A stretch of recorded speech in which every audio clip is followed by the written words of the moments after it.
Hello नमस्ते मेरे प्यारे भाई। आप सभी का स्वागत है हमारे यूट्यूब चैनल पर। आज की इस क्लास में हम लोग करंट अफेयर करेंगे 8 अप्रैल से लेकर के 20 अप्रैल के बीच। 8 अप्रैल से 20 अप्रैल के बीच जितनी भी न्यूज़ बनी है उन सारी न्यूज़ को हम लोग कवर कर लेंगे इसी एक वीडियो में। इससे पहले मैंने आप लोगों को 1 अप्रैल से लेकर के 7 अप्रैल के बीच की सारी करंट अफेयर कराई थी विद क्वेश्चंस। तो ऐसे ही क्वेश्चंस के साथ आज की करंट अफेयर की इस क्लास को हम कर लेंगे। और मैं आपको सजेस्ट करूंगा कि आप 1.5 गुना स्पीड पर इस क्लास को देखो ताकि जल्दी से आप इस करंट अफेयर की क्लास को कवर कर सको। 1 तारीख से हमारे सारे बैचेज शुरू हो रहे हैं। हमारी लाइव क्लास शुरू हो रही है मैथ्स की भी और दूसरे सब्जेक्ट की भी। तो वे सारी लाइव क्लासेज हमारी इस एप्लीकेशन पर होगी। अगर आपने अभी तक डाउनलोड नहीं किया तो डाउनलोड कर लेना ST campus app Google play store से और अपने कोर्स में एनरोल कर लेना। और इसी एप्लीकेशन पर एक फ्री टेस्ट होता है हफ्ते में, और हफ्ते में ही फ्री कोर्सेज की क्लासेस भी मिलती है। तो इन दोनों को जरूर देख लेना, ठीक है। इससे आपकी जो तैयारी है वो और ज़्यादा बेहतर हो जाएगी जब आप टेस्ट को लगाओगे। तो अब हम सीधे जो है करंट अफेयर की क्लास पर चलते हैं। उससे पहले हम एक बात ये जान लेते हैं कि विश्वास वह शक्ति है जिससे उजड़ी हुई दुनिया में भी प्रकाश लाया जा सकता है।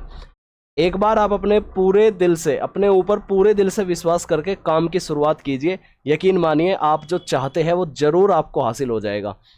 भगवान श्री कृष्ण जी के मुंह से निकली हुई ये बातें हैं। अपने ऊपर विश्वास रखो, दृढ़ संकल्प के साथ अपनी मेहनत करते रहो और यकीन मानना धीरे धीरे जब आप उस चीज़ में माहिर हो जाओगे तो आपको सफलता जरूर मिलेगी। अब हम चलते हैं न्यूज़ की तरफ। देखो, सबसे पहली न्यूज़ ये है कि भारतीय निशानेबाज रुद्राक्ष बालासाहेब पाटिल। हर इंपॉर्टेंट बात को मैंने हाईलाइट कर रखा है येलो कलर से। जो येलो कलर से हाईलाइटेड है उनको आपको याद रखना है बेहतर तरीके से। तो ये निशानेबाज है मेरे भाई, इनका नाम है रुद्राक्ष बालासाहेब पाटिल। ये इनकी तस्वीर है, देख सकते हो आप। तो रुद्राक्ष बालासाहेब पाटिल, ऐसे सवाल बनते हैं पेपर में कि रुद्राक्ष बालासाहेब पाटिल किस खेल से संबंधित है। तो ये निशानेबाज है। इनको जो है 6 अप्रैल 2025 को ब्यूनस आयर्स में ISSF विश्व कप 2025 में पुरुषों की 10 मीटर एयर राइफल स्पर्धा में स्वर्ण पदक जीता है इन्होंने, ठीक है। क्या नाम है इनका? रुद्राक्ष बालासाहेब पाटिल ने गोल्ड मेडल जीता है। और किसमें जीता है? ISSF वर्ल्ड कप 2025 का जो हुआ है उसकी पुरुषों की 10 मीटर एयर राइफल कंपटीशन में, ठीक है। आगे बढ़ेंगे, नेक्स्ट न्यूज देखेंगे। अगली न्यूज क्या है? RBI से संबंधित न्यूज है। RBI की द्विमासिक नीति समीक्षा शुरू की है, उसमें रेपो दर में कटौती की कुछ उम्मीद है। तो अगर मैं बात करूं कि जो 7 अप्रैल है, 7 अप्रैल की ये न्यूज़ थी कि 7 अप्रैल को भारतीय रिजर्व बैंक ने अपने 3 दिवसीय द्विमासिक मौद्रिक नीति समीक्षा बैठक की शुरू की, जिसमें बेंचमार्क रेपो दर तय करने पर मुख्य ध्यान दिया गया। बैठक का नेतृत्व किया है RBI गवर्नर संजय मल्होत्रा। ये याद रखना, RBI गवर्नर कौन है? संजय मल्होत्रा है। और कल की क्लास में मैंने बताया था कि RBI के एक डिप्टी गवर्नर नियुक्त हुई है, उनका नाम है डॉक्टर पूनम गुप्ता, राइट। तो ये नेतृत्व कर रहे थे इस मीटिंग का, और उसके लिए इस मीटिंग में बताया गया कि भाई जो रेपो रेट है उसको थोड़ा सा कम किया जाए, वरना जितना है अभी उतना बना के रखा जाए। तो 9 अप्रैल को जो ये घोषणा हुई है, 9 अप्रैल में ये घोषणा की गई है कि 9 अप्रैल को जो मीटिंग हुई है उसमें बताया गया कि जो बैंक दर है उसको 6.25% पर सेट किया गया है बैंक रेट को, ठीक है। और जो रेपो दर है, रेपो दर को 6% कर दिया है। रेपो दर को कर दिया गया है 6% और बैंक रेट को 6.25% पर सेट किया गया है। इस कमेटी के द्वारा मौद्रिक नीति कमेटी यानी कि MPC, अंग्रेजी में इसको बोलेंगे मॉनेटरी पॉलिसी कमेटी, ठीक है। तो 9 अप्रैल को ये न्यूज आई है। अब आगे न्यूज पर चलते हैं हम, नेक्स्ट देखते हैं अगली क्या न्यूज है। अगली न्यूज है, अब देखोगे ISSF विश्व कप, यानी कि जो निशानेबाजों का जो वर्ल्ड कप होता है उसे हम ISSF के नाम से जानते हैं। ISSF वर्ल्ड कप 2025, भारत का जलवा जो है सुरुचि सिंह और विजयवीर सिद्धू, इन्होंने जो है स्वर्ण पदक जीता है। अभी हम थ्योरी कर रहे हैं, फिर अब क्वेश्चंस भी करेंगे और देखेंगे कितना याद रहा आप लोगों को। नेक्स्ट बढ़ेंगे, अगला जो है त्योहार है एक नवकार महामंत्र। ये जो जैन मुनि लोग हैं ये मनाते हैं इसको, और ये एक इस त्योहार के माध्यम से, इस महामंत्र के माध्यम से एक पवित्र प्रार्थना की जाती है जो देवताओं के बजाय प्रबुद्ध प्राणियों का सम्मान करती है। यानी ऐसे लोगों का सम्मान करती है जो थोड़े से सत्य, अहिंसा, इन रास्तों पर चलते हैं, आध्यात्मिक रास्तों पर चलते हैं। ऐसे प्राणियों के लिए सम्मान करने के लिए जैनियों के द्वारा नवकार महामंत्र दिवस मनाया गया है 9 अप्रैल को, ठीक है। और जैन धर्म से संबंधित आप जानते हो सबसे अंतिम तीर्थंकर जो रहे वो रहे महावीर स्वामी, 24वें नंबर के। आपको ये बताना है कि महावीर स्वामी का जन्म स्थान कौन सा है और इनका जन्म कब हुआ था। जन्म मैं बता देता हूँ, 595 BC में इनका जन्म हुआ था। जन्म स्थान आप लोग कमेंट करना, राइट। नेक्स्ट चलेंगे जी, आगे बढ़ेंगे, अगली न्यूज़ देखेंगे क्या है। अगली न्यूज़ है 8 अप्रैल 2025 को वित्त मंत्रालय के अंतर्गत आती है वित्तीय सेवा विभाग, जिसे हम बोलते हैं DFS। इन्होंने एक स्कीम लाई है, स्कीम है एक राज्य एक RRB। इसके सिद्धांत का पालन करते हुए इन्होंने क्या किया कि RRB को समायोजित कर दिया। अब जो है 26 क्षेत्रीय ग्रामीण बैंक बने जाएंगे। RRB होते हैं रीजनल रूरल बैंक, जो गांव के किसानों को, छोटे जो व्यापारी है उन लोगों को, गैर कृषि से संबंधित जो व्यापारी है उन लोगों को लोन देने का काम करते हैं ये RRBs। इनकी स्थापना 1975 में हुई थी, ये बहुत बार पूछा गया पेपर में। 1975 में स्थापना हुई थी RRBs की, यहाँ लिखा भी है ये देखो। तो एक अध्यादेश जारी हुआ था, क्षेत्रीय ग्रामीण बैंक अधिनियम 1976 के तहत 1975 में इनकी स्थापना की गई थी। जो अधिनियम एक्ट बनते हैं ना, ये असल में बिल आ जाते हैं पहले, और जब बिल पर राष्ट्रपति जी अपने साइन कर देते हैं तो फिर वो अधिनियम बन जाता है, एक्ट बन जाता है। तो एक्ट बनाई 1976 में, लेकिन स्थापना इनकी 1975 में हो गई थी। इसका उद्देश्य था ग्रामीण क्षेत्रों में कृषि, व्यापार, वाणिज्य, उद्योग और अन्य उत्पादक गतिविधियों के विकास के लिए छोटे और सीमांत किसानों, कृषि मजदूरों, कारीगरों और छोटे उद्यमों को ऋण देना और अन्य सुविधाएं प्रदान करना, ठीक है, ताकि गांव की अर्थव्यवस्था को विकसित किया जा सके। तो 4 चरण में इनको विलय करके कम की जा रही है इनकी संख्या। चरण 1 जो है 2006 में 2010 के बीच में हुआ था, जिसमें 196 से घट करके 82 रह गई थी। असल में ब्रांचेज के तौर पर ये काम करते हैं और बाकी को विलय करके इनकी संख्या को कम कर दिया जाता है, ब्रांचेज बन जाती है फिर दूसरे बैंकों की। 2013 से 2015 के बीच में दूसरा चरण रहा, जिसमें ये 56 हो गए। 2019 से 2021 के बीच में तीसरा चरण, जिसमें इनकी संख्या 43 हो गई। और 2025 में अब टोटल 28 RRBs बचे हैं। ध्यान रखना, 1 स्टेट 1 RRB, यानी एक राज्य में एक RRB होना चाहिए मेन, बाकी उसकी ब्रांचेज चलेगी। अगली न्यूज पर ध्यान केंद्रित करते हैं। अगली न्यूज पर क्या है कि भारत ने नौसेना के लिए 26 राफेल जेट विमानों की खरीद की मंजूरी दी है। राफेल विमान ये सभी जेट फाइटर जेट है, और ये हमने फ्रांस से लिए हैं। कहाँ से? फ्रांस से लिए हैं, ठीक है। तो इंडियन नेवी के लिए जो हिंद महासागर है उसमें चाइना की जो मौजूदगी है वो ज़्यादा बढ़ती है, और चाइना की मौजूदगी, बढ़ती हुई मौजूदगी पर ध्यान रखने के लिए और नेवी की क्षमताओं को मजबूत करने के लिए फ्रांस से 26 राफेल लड़ाकू विमानों को अधिग्रहण कर लिया गया है, और लगभग 630 बिलियन रुपए इसमें खर्च हो जाएंगे, यानी 7 बिलियन डॉलर में अगर बात करें तो, ठीक है। इसमें जो है 22 तो सिंगल सीटर रहेंगे और 4 2 सीटर जेट शामिल है। 4 है जिसमें 2 सीट रहेगी और 22 जो है सिंगल सीटर शामिल है। नेक्स्ट न्यूज पर आते हैं। देखो तस्वीर में देखो, ये है तब्बूर राणा, जिसने 26/11 मुंबई हमले का जो है ये मास्टरमाइंड रहा। इसको NIA के द्वारा भारत में लाया गया है, और अब इस पर भारत में केस चलेंगे। और यही था वो जिसने जो है, जो अजमल कसाब है, कसाब को जो है भेजा था 26/11 ताज होटल पे हमला करने के लिए। ये मास्टरमाइंड रहा उस हमले का। अब ये भारत की पुलिस की गिरफ्त में है, अब इस पर कार्रवाई चलेगी। अगली न्यूज़ की बात करें तो गौरव, ये मिसाइल का नाम है, ध्यान रखना इंपॉर्टेंट है। गौरव मिसाइल जो है ये एक लंबी दूरी की ग्लाइड बम है, ग्लाइड बम मिसाइल है, और नाम है इसका गौरव। यानी कि इसमें जो है ग्लाइड बम रखे गए हैं इस मिसाइल में, और इसका परीक्षण किया है सुखोई 30 MKI से। सुखोई 30 MKI ये एक प्लेन का नाम है, ठीक है, 30 MKI। तो इस मिसाइल का क्या नाम है? गौरव है। 1000 किलोग्राम वर्ग का स्वदेशी रूप से विकसित ग्लाइड बम है ये।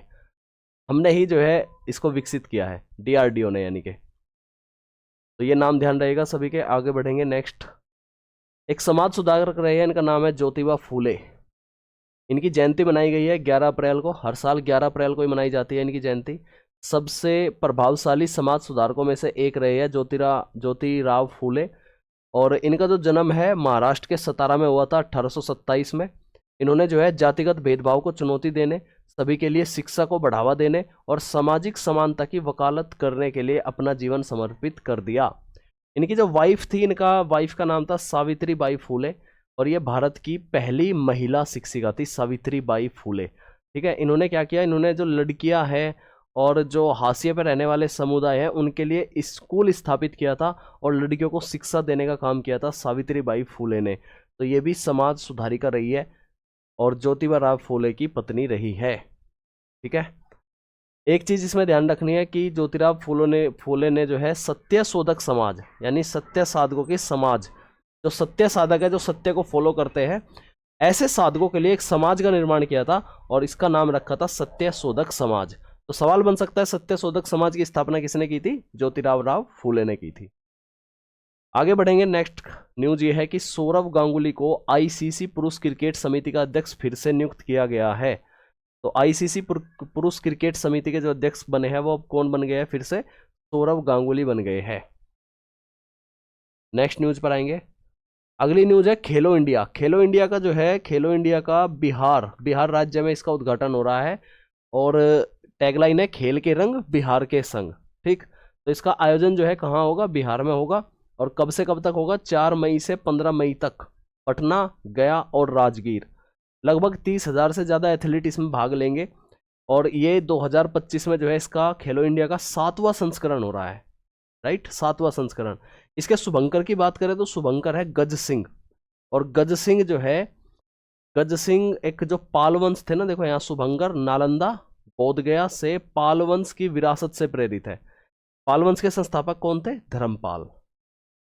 ये उसी साइड में बंगाल बिहार ये वाला जो रीजन था उसमें पाल वंश अपना शासन करते थे और उसी पाल वंश के विरासत से प्रेरित ये शुभंकर लिया गया है गज सिंह। ठीक, किसने किया है अनावरण? मुख्यमंत्री नीतीश कुमार ने और केंद्रीय खेल मंत्री डॉक्टर मनसुख मांडविया। जो भी ये येलो कलर में हाईलाइटेड है, इसकी पीडीएफ मैं अपने एप्लीकेशन पर डाल दूंगा। येलो कलर में जो भी हाईलाइटेड है उसको बहुत अच्छे ढंग से याद रखना है आप लोगों को। केंद्रीय खेल मंत्री कौन है? डॉक्टर मनसुख मांडविया। कल की क्लास में मैंने तुम्हें बताया था अल्पसंख्यक मंत्री, अल्पसंख्यक मामलों के मंत्री कौन थे? कमेंट करके बताओ मुझे। अल्पसंख्यक मामलों के मंत्री याद है क्या आप सभी को? बताओ। कल की क्लास नहीं देखी तो देख लेना जा करके। नेक्स्ट बढ़ेंगे अगली न्यूज। इस चेहरे को सभी जानते होंगे, मैग्नस कार्लसन, शतरंज के बड़े खिलाड़ी आइए। अब तो खैर इनको भी हरा दिया है हमारे भारत के गुकेश ने, भारत के जी गुकेश। वर्ल्ड चैंपियनशिप जीती थी इन्होंने शतरंज में, गुकेश ने इनको हरा दिया है। और ये मैग्नस कार्लसन जो है बहुत ही छोटी उम्र के हैं और शतरंज के बड़े खिलाड़ी हैं। तो मैग्नस कार्लसन ने पेरिस में फ्री स्टाइल शतरंज ग्रैंड स्लैम 2025 को जीत लिया है। पेरिस में हुआ है ये। ठीक है, और ये कहाँ के रहने वाले हैं? ये नॉर्वे के रहने वाले हैं। ध्यान रखना भाई, ये नॉर्वे के रहने वाले हैं। ठीक है, इंडिया में भी अब नाम है इसका शतरंज में। इंडिया के खिलाड़ी गुकेश है और भी है एक दो, उनके नाम ध्यान रखना सभी। आगे बढ़ेंगे, नेक्स्ट न्यूज पर आएंगे। अगली न्यूज रही है कि वित्त वर्ष 2024-25 में राष्ट्रीय जलमार्गों पर रिकॉर्ड उच्च माल यातायात। नेशनल हाईवेज जो होते हैं, हाईवेज की बात नहीं है, ये है वाटरवेज। एक तो होते हैं नेशनल हाईवेज रोड के माध्यम से और ये है वाटरवेज यानी कि पानी के माध्यम से जो यातायात होता है। तो उसमें रिकॉर्ड उच्च माल यातायात हुआ है जिसमें 5 प्रमुख वस्तुएं यातायात हुई है, जैसे कि कोयला, लोहो अयस्क, फाइन, रेत और फ्लाई ऐश। फ्लाई ऐश होती है जैसे जो कोयला होता है, जब कोयले को यूज किया जाता है थर्मल पावर प्लांट वगैरह में तो उससे जो राख निकल जाती है उनको फ्लाई ऐश बोलते हैं। और इसका काफ़ी इंपॉर्टेंट यूज भी होता है, इससे ब्रिक्स वगैरह बनती है, सड़कों पर ईंट बिछाई जाती है जो आपने देखी होगी, वो फ्लाई ऐश से ही बनती है। ठीक है, अब तो दीवार वगैरह भी बनने लगी है फ्लाई ऐश की ईंटों से। और अगर मैं बात करूँ राष्ट्रीय वाटरवेज की, नेशनल वाटरवेज की, तो ये सूची ध्यान रखना। पहला जो राष्ट्रीय जलमार्ग है NW1 वो गंगा भगीरथी हुगली नदी प्रणाली 1620 किलोमीटर की इसकी लंबाई है और राज्य से होकर बहते हैं उत्तर प्रदेश, बिहार, झारखंड और पश्चिम बंगाल। उत्तर प्रदेश, बिहार, झारखंड, पश्चिम बंगाल, इन 4 राज्यों से जाने वाला जो वाटरवेज है पहला, जो कि गंगा भगीरथी और हुगली नदी प्रणाली पर स्थित है, वो है पहला वाटरवेज। याद रखना, वेरी वेरी इंपॉर्टेंट है। राष्ट्रीय जलमार्ग 2 ये ब्रह्मपुत्र नदी पर है 891 किलोमीटर का, असम राज्य में। तीसरे नेशनल वाटरवेज की बात करें तो ये पश्चिमी तट नहर केरल में है, पश्चिमी तट नहर यानी कि साउथ इंडिया केरल में है, ये 205 किलोमीटर लंबाई का है। चौथे राष्ट्रीय जलमार्ग की बात करें तो काकीनाडा नहर और गोदावरी कृष्णा नदी प्रणाली आंध्र प्रदेश, तमिलनाडु और पुडुचेरी, इन स्टेट्स में है और इन्हीं स्टेट्स में नदियाँ बहती है, गोदावरी कृष्णा और काकीनाडा नहर। इनका कनेक्शन भी होता है नहर के माध्यम से, जैसे मान लो कि ये 2 नदियाँ हैं तो यहाँ नहर निकाल दी जाएगी और नहर के माध्यम से 2 नदियों को जोड़ दिया जाता है फिर यातायात ऐसे नहर के रास्ते से होकर के दूसरी नदी में एंटर कर जाता है। तो आंध्र प्रदेश, तमिलनाडु, पुडुचेरी में ये चौथा राष्ट्रीय वाटरवेज है। अगले वाटरवेज की बात करें राष्ट्रीय जलमार्ग 5 की, तो जो कि है ब्राह्मणी नदी पर, ब्राह्मणी महानदी डेल्टा, यानी कि जो उड़ीसा वाला रीजन है, उड़ीसा वाला क्षेत्र है, पश्चिम बंगाल वाला क्षेत्र है, इन राज्यों में 5वां जलमार्ग है। तो पहला जलमार्ग कहाँ हुआ? पहला जलमार्ग गंगा नदी भगीरथी नदी पर, दूसरा जलमार्ग ब्रह्मपुत्र नदी पर, तीसरा जलमार्ग केरल जो कि पश्चिमी तट नहर पर है, चौथा जलमार्ग गोदावरी और कृष्णा नदी पर, और 5वां जलमार्ग ब्राह्मणी महानदी पर। याद रहेगा सभी को, याद रखना ही पड़ेगा आप लोगों को, पेपर के लिए इंपॉर्टेंट है। आगे बढ़ेंगे, नेक्स्ट न्यूज की बात करेंगे। अब ये भी जो है शूटर है 10 मीटर एयर पिस्टल वाले, मिश्रित टीम इस पर दम है, इन्होंने स्वर्ण पदक जीता है। इनके नाम है एक तो सुरुचि और सौरभ चौधरी। ये सौरभ चौधरी है और इनका नाम है इंदर सिंह सुरुचि। ठीक है जी, 18 साल की है मात्र ये लड़की। देख लो 18 साल में इन्होंने अपनी कामयाबी हासिल कर ली है। आप लोगों को भी इसी तरीके से मेहनत करते हुए, पढ़ाई करते हुए कामयाबी को हासिल करना है। अगली न्यूज पर आएंगे। हमारे देश के मुख्य न्यायाधीश चेंज होने वाले हैं मई में। अभी कौन है मुख्य न्यायाधीश? संजीव खन्ना जी है, जो 13 मई को रिटायरमेंट ले लेंगे और उनके स्थान पर जो है नए न्यायाधीश नियुक्त होंगे। इनका नाम होगा BR गवई और ये 52वें मुख्य न्यायाधीश बनेंगे, 52वें, 52वें BR गवई। ठीक है, अभी वर्तमान में कौन है? वर्तमान में कौन है? संजीव खन्ना। ठीक, तो मई में फिर से करंट अफेयर ये चेंज हो जाएगी और अभी से बता दिया मैंने तुम्हें, गवई जी हमारे देश के मुख्य न्यायाधीश बनने वाले हैं। बात करते हैं मिलिट्री एक्सरसाइज की, अगली न्यूज की। तो मिलिट्री एक्सरसाइज है, नाम है डस्टलिक 6। क्या नाम है? डस्टलिक 6। पुणे में आयोजित होगी ये, और ये भारत और उज्बेकिस्तान के बीच में एक मिलिट्री एक्सरसाइज होती है जिसका नाम है डस्टलिक 6, राइट। तो कहाँ होगी ये? महाराष्ट्र के पुणे में आयोजित होगी। किन किन देशों के बीच में? भारत और उज्बेकिस्तान के बीच में मिलिट्री के बीच में मिलिट्री एक्सरसाइज होती है, ताकि एक दूसरे के साथ में जो टैक्टिक्स है लड़ने की, जो हथियार वगैरह है, जो मॉडर्नाइजेशन है, टेक्नोलॉजी है, उसका यूज किया जा सके सही ढंग से। अगली न्यूज पर फोकस डालते हैं। अगली न्यूज है कि पंचवटी एक्सप्रेस में भारत का पहला ऑन बोर्ड ATM स्थापित किया गया है। पहला आया है तो इंपॉर्टेंट खबर बन जाती है, और ये रेल में पंचवटी एक्सप्रेस में पहला ऑन बोर्ड ATM स्थापित हो चुका है। आगे बढ़ेंगे। 18 अप्रैल को एक दिवस मनाया जाता है, विश्व धरोहर दिवस। करंट अफेयर को देखो, ज्यादा कुछ नहीं, करंट अफेयर को बस डेली डेली देखते रहो। जितनी भी न्यूज आ रही है, ये एक बार न्यूज को ध्यान से सुन लो 1.5 की स्पीड से, और फिर इसके क्वेश्चंस लगा लो, तुरंत आपकी करंट अफेयर तैयार हो जाएगी। और ये आपकी 1 अप्रैल से लेकर के 2 वीडियो में ही 1 अप्रैल से लेकर के 22 अप्रैल तक की करंट अफेयर कवर हो जाएगी। अब इसी प्रकार मैं आप लोगों को दूसरे मंथ की, जैसे कि मार्च की, फरवरी की, जनवरी की, इनकी भी करंट अफेयर दे दूंगा। तो मंथली वाइज इनको करते रहो, आराम से कंप्लीट हो जाएगी। पेपर में यहीं से सवाल बनेंगे आपके, और बाकी हम टेस्ट के माध्यम से और क्वेश्चंस के माध्यम से कवर कर लेंगे। ध्यान से सुनते रहो बस। 18 अप्रैल को विश्व धरोहर दिवस मनाया जाता है। धरोहर होते हैं जो हमारे हेरिटेज है, जैसे कि ताजमहल, तस्वीर में देख सकते हो आप, जो पहले बने हुए हैं और भारत के पर्यटन में, पर्यटक में जो है बढ़ावा देते हैं, उनको हम धरोहर बोलते हैं। तो 18 अप्रैल को धरोहर दिवस यूनेस्को के द्वारा, यूनेस्को इसकी फुल फॉर्म बताना मुझे, United Nation Educational Scientific and Cultural Organisation, ये मैंने बता दिया। ये क्या करते हैं कि विश्व धरोहर स्थलों के रूप में मान्यता प्राप्त सांस्कृतिक और प्राकृतिक खजानों का सम्मान करता है। एक तो होता है सांस्कृतिक, जो इंसानों ने बनाए अपनी संस्कृति को रिप्रेजेंट करते हुए। एक होता है जो प्रकृति ने बनाए धरोहर, जैसे कुछ झीलें होती है, कुछ तालाब होते हैं, कुछ प्राकृतिक ब्रिज होते हैं, है ना, पेड़ की ऐसी शाखा चली जाती है जैसे ब्रिज बन गया हो। ठीक, तो इनका उद्देश्य जो है वैश्विक महत्व के स्थलों, परंपराओं और पारिस्थितिकी तंत्रों के संरक्षण के बारे में जागरूकता बढ़ाना है। तो कब मनाया जाता है ये? 18 अप्रैल को। नेक्स्ट बात करते हैं CRPF के स्थापना दिवस की। तो CRPF का 86वां स्थापना दिवस मनाया गया है मध्य प्रदेश के नीमच में। कहाँ है? मध्य प्रदेश के, ये रहा नीमच में। ठीक है, मध्य प्रदेश के नीमच में 17 अप्रैल को, क्योंकि इसी दिन CRPF की और इसी जगह पर CRPF की स्थापना हुई थी। कहाँ हुई थी? कब हुई थी? 1939 में मध्य प्रदेश के नीमच में हुई थी। और उस समय CRPF को क्राउन रिप्रेजेंटेटिव पुलिस के रूप में जाना जाता था। CRP, आज भी इसको हम सीआरपी के नाम से ही जानते हैं, लेकिन पहले था ये क्राउन रिप्रेजेंटेटिव पुलिस, अब इसको जानते हैं हम सेंट्रल रिजर्व पुलिस फोर्स, अब हम इसे सीआरपीएफ के नाम से जानते हैं। तो स्थापना 1939 में हुई थी। कुछ और चीज़ें जान लो, जैसे बीएसएफ की स्थापना कब हुई थी, चलो बताओ मुझे कमेंट करके बताना, आपको पता है क्या, कई बार बता रखा है मैंने। सीआरपीएफ की कब हुई थी, सीआईएसएफ की कब हुई थी, इन सभी को आपको कमेंट करना है, ठीक है। आगे बढ़े, नेक्स्ट न्यूज़ पर आते हैं। अगली न्यूज़ ये है कि जो भगवत गीता है और नाट्य शास्त्र है, इनको यूनेस्को की विश्व स्मृति रजिस्टर में शामिल किया गया है। तो वेरी वेरी इंपॉर्टेंट है, यूनेस्कोज मेमोरी रजिस्टर है एक, यूनेस्को का मेमोरी रजिस्टर। और उसमें बताया, उसमें जो है भारत की ये 2 स्मृतियों को उसमें शामिल किया गया है। एक भगवत गीता जिसमें टोटल 700 श्लोक हैं, भगवत गीता में टोटल 700 श्लोक हैं।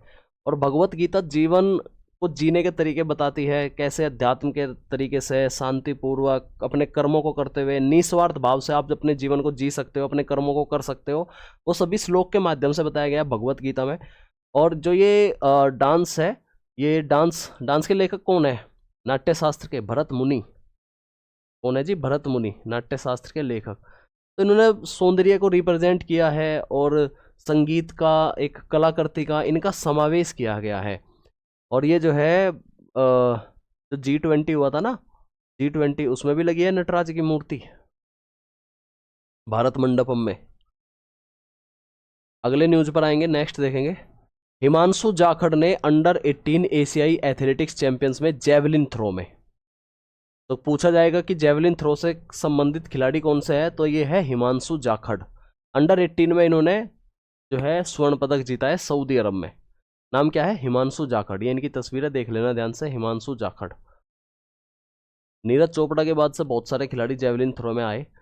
ये भी एक इम्पोर्टेंट न्यूज़ है। ग्रुप कैप्टन एयरफोर्स के ग्रुप कैप्टन नाम है शुभांशु शुक्ला। ये जो है इंटरनेशनल स्पेस स्टेशन में जाएंगे भारत की तरफ से, भारत की इसरो की तरफ से। और पहली बार ऐसा होगा कि इसरो अपने किसी मैन को इंटरनेशनल स्पेस स्टेशन में भेज रही है। ये ग्रुप कैप्टन है एयरफोर्स के, नाम है इनका शुभांशु शुक्ला, ठीक। एक इंपॉर्टेंट बात यहाँ याद रखना कि अंतरिक्ष और परमाणु ऊर्जा राज्य मंत्री डॉक्टर जितेंद्र सिंह, तो ये मंत्री है डॉक्टर जितेंद्र सिंह। कौन है ये, अंतरिक्ष व परमाणु ऊर्जा राज्य मंत्री।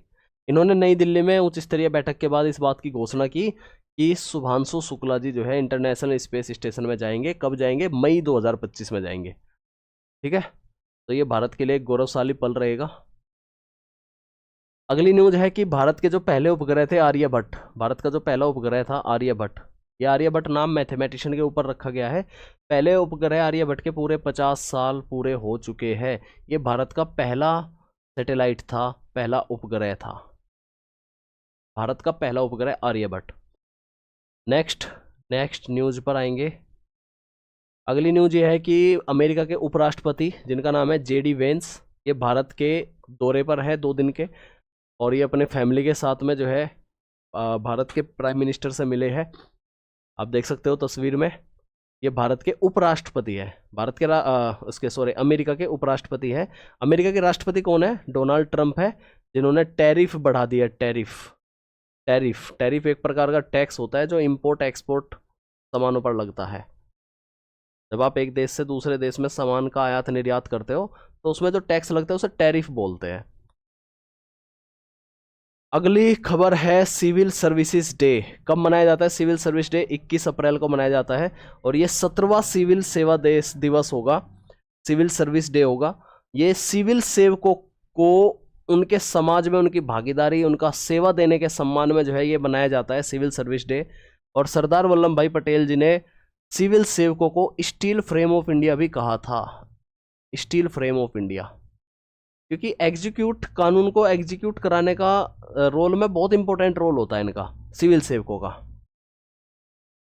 आगे बढ़ेंगे, अगली खबर है 22 अप्रैल को मनाया जाता है अर्थ डे, पृथ्वी दिवस, पृथ्वी प्रकृति को संरक्षित करने के लिए। तो अगर मैं इसके थीम की बात करूं, थीम इंपॉर्टेंट है, इसका थीम याद रखना, हमारी शक्ति हमारा ग्रह। ठीक है, हमारी शक्ति हमारा ग्रह। हर साल एक नया थीम बदल जाता है, चेंज हो जाता है, तो हर साल आपको अर्थ डे के थीम जरूर ध्यान रखना है, हर बार पेपर में पूछे जाते हैं, हर बार। ठीक है, तो ये जो 22 अप्रैल को मनाया जाता है, ये पर्यावरण की रक्षा के लिए वैश्विक जागरूकता और कार्यवाही को प्रोत्साहित करता है। यह जलवायु परिवर्तन, वनों की कटाई, प्रदूषण, जैव विविधता के नुकसान जैसे जरूरी मुद्दों पर प्रकाश डालता है। व्यक्तियों और समुदायों से सार्थक कदम उठाने का आग्रह करता है, जैसे कि पेड़ लगाना, पानी बचाना, प्लास्टिक को कम करना और टिकाऊ नीतियों का समर्थन करना। आप इनमें से कितने कामों पर फोकस करते हो, कितने कामों को आप इम्प्लीमेंट करते हो? क्या आप पेड़ लगाते हो? क्या आप पानी बचाते हो? क्या आप प्लास्टिक कम करते हो? क्या आप कूड़ा करकट इधर उधर फेंक देते हो? बताओ मुझे, क्या आप जिम्मेदार नागरिक हो? क्या आप अर्थ डे अपने प्यारे से ग्रह के लिए थोड़ा बहुत योगदान करते हो या नहीं करते? तो ये थी हमारी कंप्लीट न्यूज़ की थ्योरी, 8 अप्रैल से लेकर के 22 अप्रैल। इससे अलग कुछ नहीं हुआ, इतना कर लो बस करंट अफेयर में। अब हम क्वेश्चंस के माध्यम से इनको रिकॉल कर लेते हैं, एक बार अच्छे से याद कर लेते हैं। ये पूरी पीडीएफ आपको एप्लीकेशन में मिल जाएगी, डाउनलोड कर लेना, ST campus app. Google play store पर मिल जाएगा आपको एसटी कैंपस। उसके करंट अफेयर वाले सेक्शन में जाओगे तो वहाँ आपको क्लास भी मिल जाएगी और ये आपको पीडीएफ भी मिल जाएगी। ठीक है जी, अब क्वेश्चंस पे आ जाओ, जल्दी से क्वेश्चंस को कवर कर लेते हैं। देखते हैं आपने कितने ध्यान से सुनी चीज़ें। बताओ जी, पहला सवाल ये है, यूपीएससी सिविल सेवा परीक्षा 2024 में किसने प्रथम स्थान प्राप्त किया है? हाँ, कल ही रिजल्ट आया है यूपीएससी का, तो उसका क्वेश्चंस भी डाल दिया मैंने। उसमें पहले रैंक पर आई है एक लड़की, नाम है शक्ति दुबे। शक्ति दुबे, इन्होंने पहला स्थान हासिल किया है। अगर आपका भी सपना है सिविल सेवा में जाने का, आईएएस आईपीएस बनने का, तो मेहनत करो, करंट अफेयर को लगातार पढ़ते रहो, कम से कम न्यूज़ को नज़रों में रखो, आंसर राइटिंग की प्रैक्टिस करो और इनकी तरह आप भी पहला स्थान हासिल करो। नेक्स्ट सवाल, 22 अप्रैल 2025 को पर्यटकों को निशाना बनाकर दुखद आतंकवादी हमला कहाँ हुआ था? ये बहुत ही बैड न्यूज़ है, सैड न्यूज़ है। पहलगाम में हुआ था, जम्मू कश्मीर के पहलगाम में, जिसमें सीधे सीधे नागरिकों को धर्म के आधार पर मारा गया, धर्म पूछ करके उनकी जान ले ली गई। अगले सवाल की बात करते हैं, कैलाश मानसरोवर यात्रा 30 जून 2025 से फिर से शुरू हो जाएगी। तीर्थयात्री चीन में प्रवेश करने के लिए किस दर्रे का उपयोग करेंगे? देखो, जो मानसरोवर यात्रा है ना, वो चीन के रास्ते से होकर के होती है यात्रा वो, और कोरोना के बाद से इसको बंद कर दिया था। अब 30 जून से इसको दोबारा से शुरू कर रहे हैं और एक दर्रा पड़ता है, नाम है लिपुलेख दर्रा। इसके जरिए हम चीन में एंटर करते हैं और फिर चीन से मानसरोवर पे जाते हैं। ठीक है, कौन सा दर्रा है जी? लिपुलेख दर्रा, ऑप्शन सी। अगले सवाल पर आएंगे, प्रधानमंत्री नरेंद्र मोदी के साथ जेद्दा में, ये जगह ध्यान रखना जिसमें मैं थोड़ा सा हाईलाइट करता हूँ ना, तो इसका मतलब वो इंपॉर्टेंट है। जेद्दा में दूसरी भारत सऊदी अरब रणनीतिक साझेदारी परिषद एसपीसी बैठक की सह अध्यक्षता किसने की? तो नरेंद्र मोदी के साथ साथ में सऊदी अरब के जो प्रिंस थे, नाम है प्रिंस मोहम्मद बिन सलमान। प्रिंस मोहम्मद बिन सलमान, इनके साथ जो है अध्यक्षता की है इन्होंने। अगले सवालों पर आएंगे, विश्व पृथ्वी दिवस 2025 का विषय क्या है? थीम क्या है? थीम आपसे पूछा है। तो अर्थ डे जो हमारा बनता है वो 22 अप्रैल को बनता है भाई, 22 अप्रैल को, और इसका जो थीम है, हमारी शक्ति हमारा ग्रह। ये लास्ट टाइम का था, हमारे ग्रह में निवेश करें, पिछली साल का था ये। आगे बढ़ेंगे, विश्व पृथ्वी दिवस हर साल कब मनाया जाता है? तो आप कहोगे सर 22 अप्रैल को मनाया जाता है, 22 मार्च मत कर देना, 22 अप्रैल को विश्व पृथ्वी दिवस मनाया जाता है। अगला सवाल है, भारत सरकार ने अप्रैल 2025 में कुछ स्टील आयातों पर कितने प्रतिशत सुरक्षा शुल्क लगाया है? तो स्टील आयातों पर टोटल 12% का सुरक्षा शुल्क लगा है। ठीक है, जो स्टील के सामान होते हैं उनको इंपोर्ट करेंगे तो 12% का शुल्क देना पड़ेगा।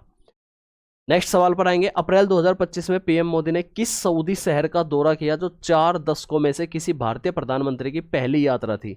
40 सालों में किसी भारतीय प्रधानमंत्री की पहली यात्रा थी, तो नाम है जेद्दा। अभी समझाया तुम्हें, जेद्दा सऊदी अरब में पड़ता है ये।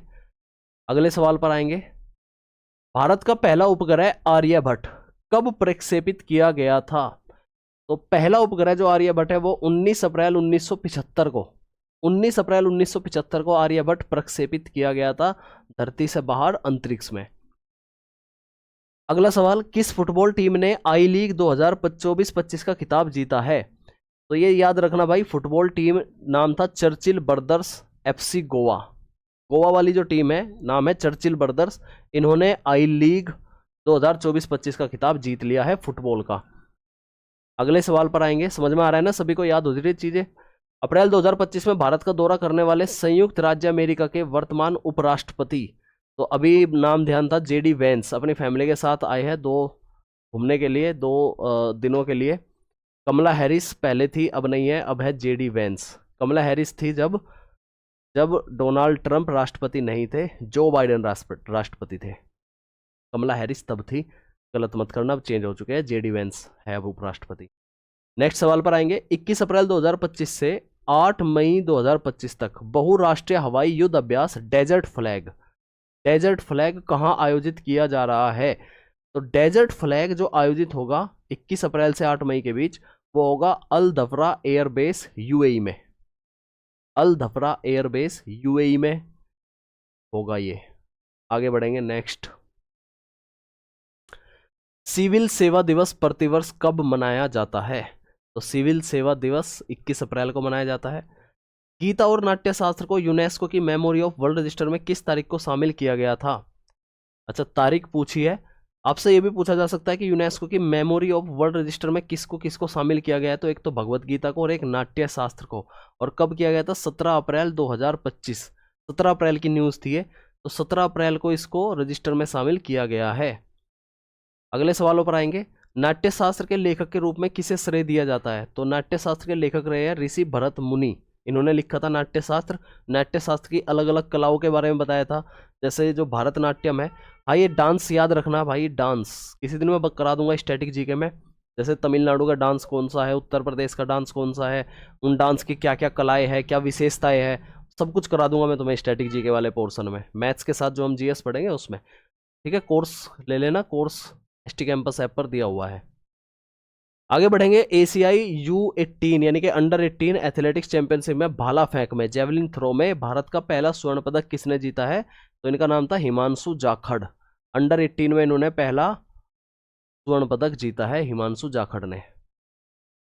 अगला सवाल, मई 2025 में अंतर्राष्ट्रीय अंतरिक्ष स्टेशन की यात्रा करने वाले भारतीय अंतरिक्ष यात्री कौन है? तो यह है ग्रुप कैप्टन शुभांशु शुक्ला। आगे बढ़ेंगे। 18 अप्रैल 2025 को लॉन्च की गई पुस्तक संस्कृति का पंचम अध्याय किस बारे में है? इसको सुनो ध्यान से। संस्कृति का पंचम अध्याय, ये जो नरेंद्र मोदी है हमारे देश के प्रधानमंत्री, इनके जो भाषण है, इनके भाषणों का संकलन है इस पुस्तक में, संस्कृति के पंचम अध्याय में। ठीक है, और इसमें यह बताया गया कि जो भाषण है, इनके भाषण में भारत की संस्कृति, भारत की परंपराएं, इनको ज़्यादातर फोकस किया गया है। और जो जूना अखाड़ा के महामंडलेश्वर है, जूना अखाड़ा, उनका नाम मुझे ध्यान नहीं आ रहा, जूना अखाड़ा के महामंडलेश्वर है, उन्होंने जो है बताया है कि जो हमारे देश के प्रधानमंत्री है, उनकी वजह से भारत की संस्कृति पूरी दुनिया में पहुंच रही है। ठीक है, तो उनके भाषणों का संकलन है इसमें, संस्कृति का पंचम अध्याय। आगे देखेंगे। अगला सवाल है, विश्व धरोहर दिवस हर साल कब मनाया जाता है? तो विश्व धरोहर दिवस 18 अप्रैल को मनाया जाता है।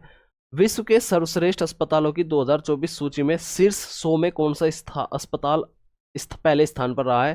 तो नई दिल्ली का एम्स हॉस्पिटल पहले स्थान पर रहा है सर्वश्रेष्ठ अस्पतालों की सूची में। अगले सवाल पर आएंगे।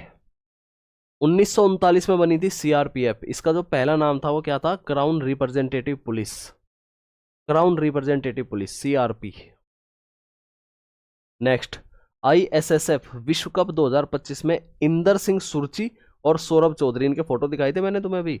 इंदर सिंह सुरची और सौरभ चौधरी ने किस स्पर्धा में स्वर्ण पदक जीता? तो आपका आंसर रहेगा 10 मीटर एयर राइफल मिश्रित टीम। दोनों की एक मिश्रित टीम थी ये, पिस्टल नहीं थी, राइफल थी। ठीक है, पिस्टल और राइफल दोनों में अंतर है। अगला सवाल, 14 मई 2025 में भारत के 52वें मुख्य न्यायाधीश के रूप में किसे अनुशंसित किया गया है? तो संजीव खन्ना जी ने किसको किया है? न्यायमूर्ति BR गवई को। मई में बन जाएंगे तब फिर करंट अफेयर आएगी दूसरी। नेक्स्ट सवाल है, अप्रैल 2025 में पुणे में आयोजित अभ्यास डस्टलिक का 6वां संस्करण किन 2 देशों के बीच आयोजित किया गया था? तो आप मुझे बताओ, डस्टलिक जो है किस किस के बीच में था? भारत और उज्बेकिस्तान। यही था क्या आपका भी जवाब? कहोगे सर बिल्कुल यही था हमारा जवाब, भारत और उज्बेकिस्तान। नेक्स्ट सवाल, भारतीय रेलवे ने अप्रैल 2025 में किस ट्रेन में पहली बार ऑन बोर्ड ATM शुरू किया है? तो इसका सही जवाब है पंचवटी एक्सप्रेस। पंचवटी एक्सप्रेस में पहला ATM लगा है, ऑन बोर्ड ATM। अगला सवाल है फ्री स्टाइल शतरंज ग्रैंड स्लैम 2025 किसने जीता? तो सबसे फेमस नाम मैग्नस कार्लसन, मैग्नस कार्लसन, ठीक है, नॉर्वे के रहने वाले हैं ये। अगले सवाल पर आएंगे, किस जलमार्ग को राष्ट्रीय जलमार्ग नेशनल वाटरवेज के रूप में नामित किया गया है? तो बताओ, ब्रह्मपुत्र वाला था क्या, पश्चिमी तट नहर वाला था क्या, गंगा भगीरथी, हाँ यही था पहला, पूर्वी तट नहर। ये बताओ मुझे, ब्रह्मपुत्र नदी वाला कौन सा था, ये कौन सा था, ये कौन सा था, कमेंट करना सभी। ये पहला था, NW1। इसी प्रकार आपको नेशनल हाईवेज भी याद रखने हैं, सबसे बड़ा हाईवे, सबसे छोटा, सवाल बनते हैं यहाँ से पेपर में। कौन सा राज्य खेलो इंडिया यूथ गेम्स 2025 के 7वें संस्करण की मेजबानी कर रहा है? तो ये बिहार कर रहा है, और बिहार में खेल मंत्री और बिहार के मुख्यमंत्री नीतीश कुमार, इन्होंने जो है अनावरण किया है। आगे बात करेंगे, इक्वाडोर में 2025 के राष्ट्रपति का चुनाव किसने जीता है? तो ये जीता है जी किसने, डैनियल नोबोआ। इक्वाडोर में नए राष्ट्रपति बने हैं डैनियल नोबोआ। अगला सवाल है, अप्रैल 2025 में साइबर सुरक्षा के लिए QNU लैब्स द्वारा लॉन्च किए गए प्लेटफॉर्म का नाम। देखो, साइबर सिक्योरिटी के लिए, ये मैंने थ्योरी में नहीं कवर कराया, क्वेश्चंस में कवर कर लो इसको।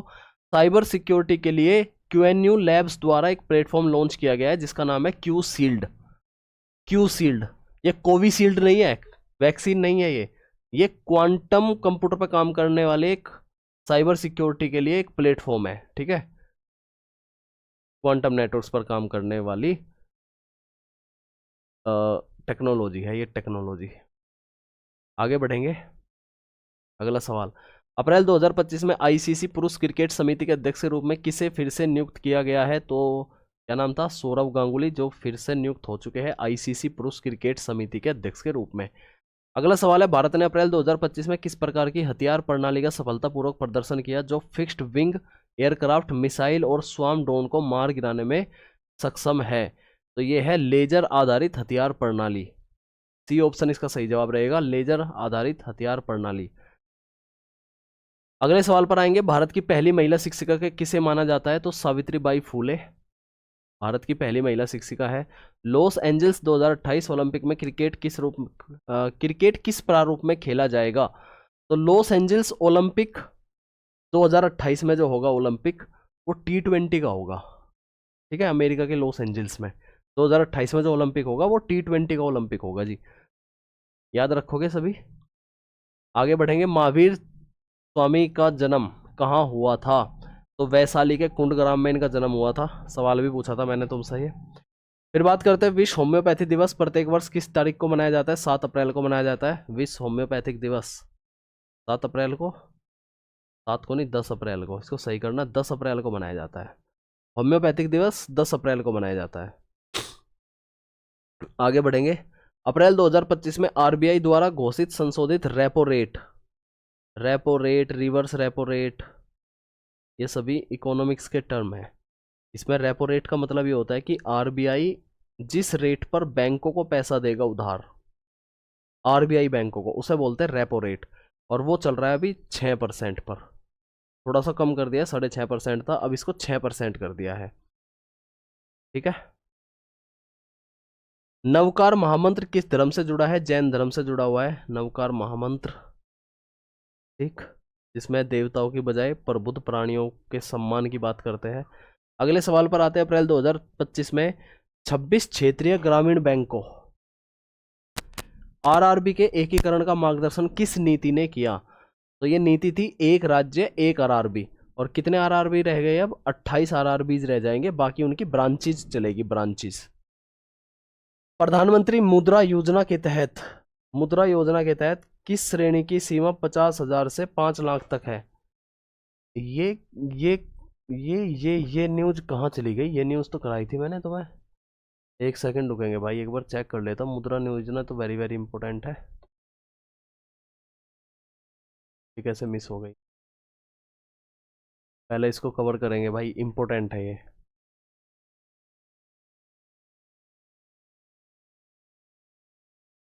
ये हमारी PDF बनी हुई है यहाँ तक, और ये रही मुद्रा योजना, ये शायद पहली स्लाइड थी और ये जो है निकल गई थी। यहाँ से देखो ध्यान से, एक बार को कवर करो अच्छे से। मुद्रा योजना इंपॉर्टेंट है, प्रधानमंत्री मुद्रा योजना, ये जो मुद्रा योजना है 8 अप्रैल 2025 को भारत में प्रधानमंत्री मुद्रा योजना की शुरुआत के 10 साल पूरे हो जाएंगे। यानी कि ये 2015 में लॉन्च हुई थी मुद्रा योजना, और इसका काम ये था कि जो गैर कॉरपोरेट लोग हैं, गैर कृषि सूक्ष्म और लघु उद्यम के जो लोग हैं, उनको ऋण प्रदान किया जाए और वे अपने सब रोजगार क्रिएट कर सके, अपने लिए अपना रोजगार क्रिएट कर सके। और इसके तहत जो है कुछ श्रेणियां बांटी हुई है, जैसे जो शिशु श्रेणी है, शिशु श्रेणी में 50,000 तक का लोन मिलेगा, किशोर श्रेणी में 50,000 से 5 लाख, ये थोड़ा सा बढ़ा दिया है, 50,000 से 5 लाख तक का किशोर श्रेणी में मिलेगा, 5 लाख से 10 लाख के बीच तरुण में, और तरुण प्लस ये नया जोड़ा गया है 10 लाख से 20 लाख के बीच में तरुण प्लस। तो वेरी वेरी इंपॉर्टेंट है, ये अक्सर पेपर में पूछे जाते हैं, ये श्रेणी अक्सर पूछ ली जाती है। जैसे अभी ये सवाल बना था मेरा, तो अब हम सीधे सवाल पर आते हैं। ये कवर नहीं हुई थी न्यूज, के लिए मैं माफ़ी चाहूँगा, अब कवर कर लिया हमने। और अब हम चलते हैं सवाल की तरफ। सवाल क्या था हमारा?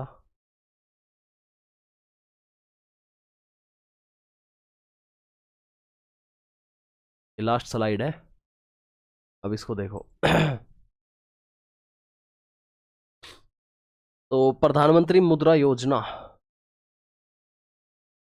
क्या पूछा गया है? 50,000 से 5 लाख तक का, तो किसकी है? किशोर की है जी, किशोर की। किशोर की है या तरुण की है? किशोर की है। तरुण की कितनी है? 5 से 10। तरुण प्लस की कितनी है? 10 से 20। शिशु की कितनी है? 50,000 तक है। तो ये थे हमारे कुछ सवाल, कुछ न्यूज़ थी 8 अप्रैल से लेकर के 22 अप्रैल के बीच। ये सारी करंट अफेयर आप लोग याद रखना। फिर हम 1 मई से डेली करंट अफेयर करेंगे। अभी मैं आप लोगों को जो पीछे की करंट अफेयर छूट चुकी है वो कवर करा रहा हूँ। 1 अप्रैल से हमारे बैच शुरू हो रहे हैं। अगर आपने एडमिशन नहीं लिया तो डाउनलोड कर लेना, ST कैंपस है, बैच में एडमिशन ले लो आप। उसके बाद जो है उसमें मैथ्स, GS और करंट अफेयर के साथ साथ में इंग्लिश वोकैबुलरी भी सिखाई जाएगी। जिसने वीडियो को लास्ट तक देखा है वो वीडियो को लाइक कर देना, चैनल को सब्सक्राइब कर लेना, अपने दोस्तों के साथ शेयर कर लेना। जय हिंद एवरीवन, अपना ध्यान रखना सभी।